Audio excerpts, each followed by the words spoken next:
Welcome to the Deep Dive. We take stacks of info articles, notes, research, and, well, we distill it. We aim for something surprising, insightful, basically your shortcut to being well informed. Today, we're embarking on a really fascinating deep dive. It's into a very specific corner of historical medicine. Maybe a bit unexpected. What hidden logic, or maybe forgotten wisdom, could possibly link something like a common crawfish to remedies for serious skin issues and fevers? Well, today we're cracking open a historical text to find out.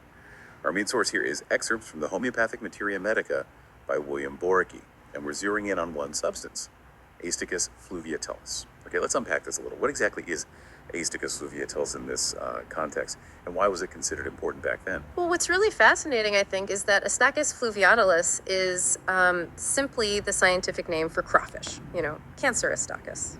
And in this Materia Medica context, which is basically, for anyone unfamiliar, is like a big guide detailing symptoms and uses of natural stuff, Boericke outlines the very specific conditions it was believed to help with. Within that homeopathic framework, of course, it's really a prime example of historical medicine looking, directly to nature for clues, for therapeutic insight. A crawfish for medicinal purposes. That's definitely not what most people think of today. And according to Boericke, it seems the skin symptoms are singled out as really important here. Absolutely. The source definitely emphasizes that the skin symptoms are, paramount for Astacus. We're talking about conditions like urticaria, that's nettle rash. Yeah. A rash spreading over the whole body, often with really intense itching. Good. And it also mentions crystallactia, which is milk crusting cradle cap in infants. Especially, it notes, when seen alongside enlarged lymphatic glands. Wow, that level of detail is pretty striking, down to the exact look and feel. It is. It paints a very specific picture. So it connects the skin issues to other things too, like the glands. Does the Materia Medica give any clues about why they thought crawfish would target these skin problems?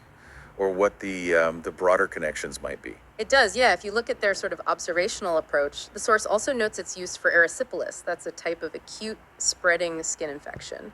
And crucially, for liver affections that actually present with nettle rash. Ah, okay. So a link between the liver and the skin rash. Exactly.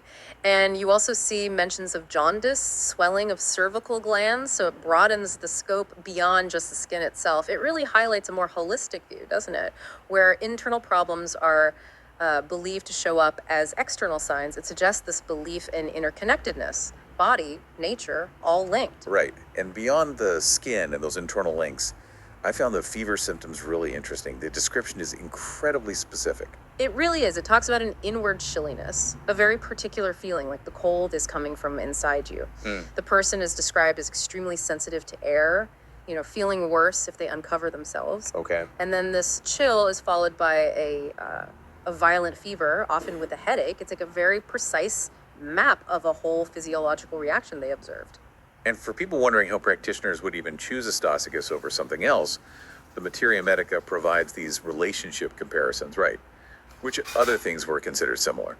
Yes, and these comparisons are fascinating. They reveal a core idea in homeopathy that substances causing similar symptoms improving might be used for similar illnesses. So Astacus is compared to Bombyx, that's caterpillar specifically for itching and urticaria. Makes sense, right? Itching. Yeah. Others include apis, often from bee venom roost, like poison ivy, famous for rashes. Right, another skin connection. Exactly. And not mem common salt, and also homar, which is lobster, another crustacean. Okay, that makes sense biologically too. Yeah, so it wasn't just Astacus alone. It was about how it fit into this whole web of observed connections across nature. And finally, just practically, in that historical context, what about the dose? The source mentions potency. It does. It notes the dose typically used was the 3rd to 30th potency. Really? Well, in homeopathy, potency refers to how much it's been diluted. The 3rd to 30th indicates extreme dilution. That was a core principle. The idea was it enhanced the effect while reducing any toxicity. So wrapping this up, what does it all mean? We've done this deep dive into crawfish, not, for a seafood boil, but as this really fascinating entry in an old medical text.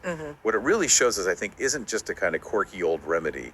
It's a window into how systematic, how holistic, though obviously not scientific by our standards today, these early practitioners were. It was this meticulous cataloging of symptoms and, signatures in nature. Absolutely. This look at Astacus fluviatilis really makes you wonder about those intricate connections they observed. between symptoms, organs, natural things. It highlights how deeply people looked at the world around them to try and understand health. And it leaves you thinking, doesn't it? What other surprising, specific insights might be just hiding there in plain sight within these old texts, waiting for us to unpack them? And maybe more importantly, what does that tell us about how medicine itself keeps changing? Something for you to ponder.